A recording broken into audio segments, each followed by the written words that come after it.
makikiisa ako kasi ang pangit pong ang ginagawa nila ngayon is pinagtatanggol po nila ang mga pushers at saka mga drug addict and convicted criminals. Perfect example is di ko nga matawag na congresswoman si Castro. Diba? Naglalakad na convicted criminal. Tapos etong ating mahal na lawyer na nagtatanggol sa mga IPs, nagtatrabaho ng malinis, gusto nilang ipakulong wala man lang kakaso-kaso. Anong ibig sabihin nun, di ba? It's a sign of bullying and harassment. At siya ay isang babae ang nakakatawa. Ikaw, Castro, kapal ng mukha mo, dapat nakakulong ka. Kapal ng mukha mo. Di ba? Kapal ng mukha! Kapal ng mukha! Di ba? Kapal ng mukha! Kasi dapat, ang akala ko ba, ang kaliwa is pinagtatanggol niya ang mamamayang Pilipino. Bakit siya sinisira niya or binababoy niya mga tao na walang kalaban-laban at normal lang at walang posisyon, Then ako, lalaban talaga ako kasi kailangan malaman din nila sa mga biktima. Ako naman, naniniwala ako na mga pushers and addict pwedeng magbago. Pero choice nila. Kapag nanatili silang pushers and addict at namerwisyo sila sa lipunan, di ba? Kaya maraming namatay, na rape ng addict, pusher, na, maraming pinagbentahan ng droga, kaya kumalat ang addict. Alam ko mahirap ang buhay, pero choice po natin pumili na magkaroon ng trabaho na matino at maayos.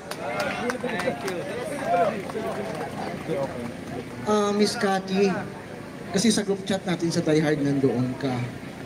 Nagtataka ako, kasi nasa mga ilang Zoom meeting kami with Cathy Binag. Nagtataka ako, bakit nakafocus kay Duterte, kay kay Attorney Lopez, yung issue, na hinahamon ko kayo, mga congressman, bakit hindi si Cathy Binag ang tawagin ninyo?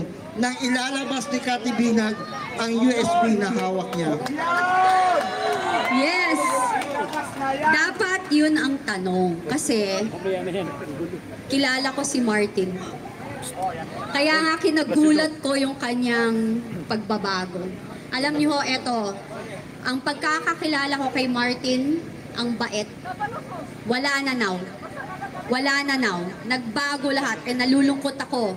Kasi, alam nyo, ayan, yung mga kongresista dyan, sinira na nila ang future ng kanilang anak. Hindi lang sila, yung future ng kanilang anak, dadalhin ng kanilang anak yung ginagawa nila ngayon. Kala nila okay sila ngayon. Ilang taon lang ba tayo nabubuhay? Bukas makalawa, hindi nga natin alam di ba? So, yung protection nila is habang nakaposisyon sila. Hanggang kailan yan? Di po ba? And lahat sa politics, sa politika, lahat ho ay temporary lamang. Wala hong permanente. And sa ginawa nila, sinira nila yung kanilang pagkatao. Dapat naway, lalo yung matatanda dyan. Wag na tayo magpaka-plastic dito. Alam nyo, total si Abante ginagamit niya ang Panginoon. Nakikita ng Diyos lahat kung ano ang katotohanan. Yung nangyayari yung masasama ngayon, sa totoo lang, kagustuhan mo ni Lord to. Para po makita talaga natin kung ano yung totoong nangyayari sa ating bansa. Mataas na bilihin, bagyo, yung flood control projects. Alam mo, eto pa, kine-question nila ang confidential fund. Lahat ng politician ay nagtatrabaho sa gobyerno ay may confidential fund. So ang hamon ko sa Quadcom, buksan natin ang libro ng lahat. Lahat na may confidential fund, buksan natin. Kung kini-question nyo ang confidential fund ni Bibi Sara, you want to be fair and square? Maging transparent tayo. Tad natin lahat kung wala kayong tinatago. Yun lang po. Miss Cathy Binag, follow-up question na po. Balikan na ho natin yung issue sa drugs tungkol po kay Bongbong Marcos. Kung ipatawag po ba kayo sa Quadcom, haharap po ba kayo upang isalaysay po ninyo yung personal encounter po ninyo kay Bongbong Marcos na gumagamit po ng ipinagbabawal na gamot? Haharap ako, pero hindi ako pipirma ng, what do you call that? Waiver. You know why?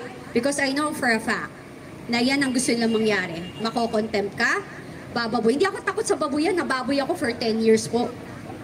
Pero lalaban ako ng harapan. Pag sinigawan ako, sabihin ko, wala kayong karapatang sigawan ako. Wala kayong karapatang sigawan ako. Hindi ako pumunta dito para bastusin nyo. Yan ang maisog! Diba? Yung po yun. Kasi nasira ho ang Kongreso sa ginagawa nila. Hindi naman ho lahat ng kongresista.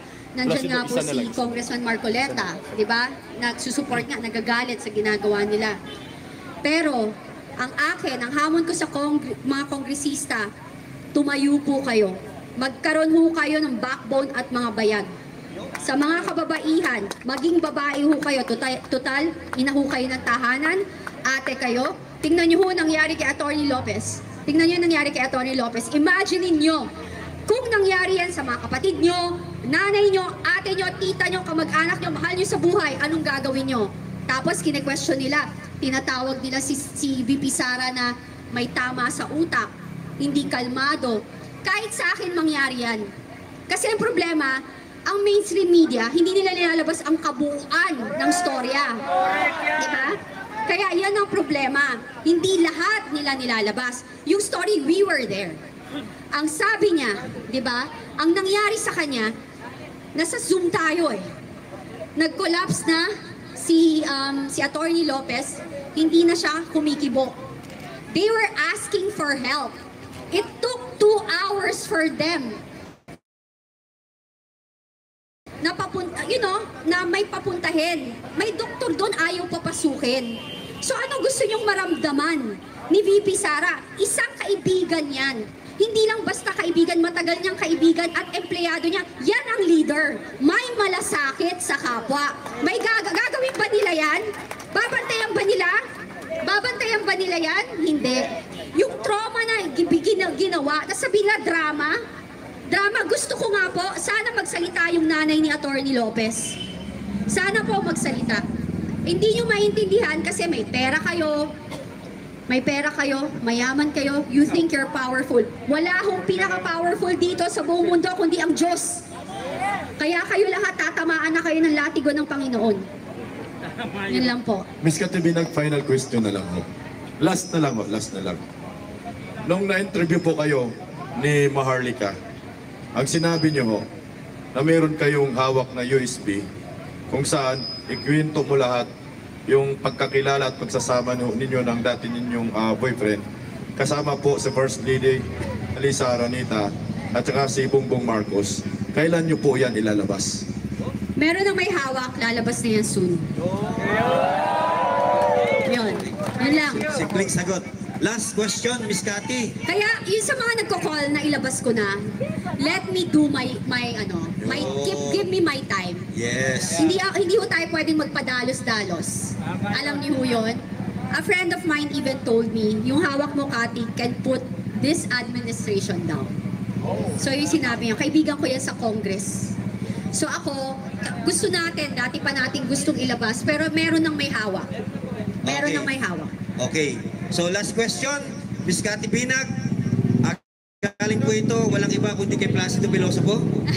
Okay, Placido. Ay, Miss Cathy, magandang gabi po. Magandang gabi. Alam niyo mga kababayan, dahil po sa tapang ni Miss Cathy Binag, palakpakan muna po natin. Na siya ay lumantad kahit na po ang kalaban ay isang presidenteng bangag. No, lumantad po siya, nagpaliwanag, siya po ay naka-impluwensya ngayon at nakakuha ng inspirasyon ang mga biktima ng droga. No? At meron na pong isang sumabay kay Miss Cathy Binag. No, yan po ay nagngangalang si Miss Yumi Santiago na aking kababayan sa Bataan. Maisog din po siyang lumabas at nagsiwalat kung ano ba ang buhay ng isang naging biktima ng droga. Ang tanong, Miss Cathy Binag,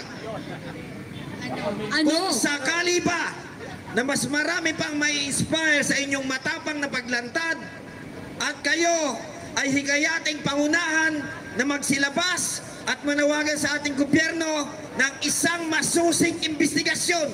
Titindigan nyo ba ang mga biktima ng illegal na droga? Sa tingin mo ba, Placido, hindi ko titindigan? Sasagutin ko na yan! Oo! Yes! Nananawagan ako sa kapwa ko, biktima, pamilyang na biktima ng mga gumagamit ng droga, namatayan dahil pinatay ng adik, namatayan dahil pumasok sa pagbebenta ng droga ang kanilang kapamilya, ang mga nabiktima ng mga adik na nahagahasa, naharas, at nasira ang mga buhay dahil sa pagdodroga, sabayan niyo po kami. Nandito po ako, tutulungan ko po kayo. Kahit maghirap ako. Palakpakan po natin si Miss Cathy Binag. Kaya Miss Yumi Santiago, kami po ay nananawagan, may partner na po tayo. Kay JM Morales, nandito na po ang mga gagawa ngayon ng panibagong hearing pagdinig sa Senado at Kongreso. Palakpakan po natin. Anti-war on anti-illegal drugs, pro-war on drugs, Miss Cathy Binag. Palakpakan po Yes. natin. Huling mensahe po. Maganda madam. po ang ginawa ni President Duterte na paglalaban. Thank you po. I love you also. I love you. I love you.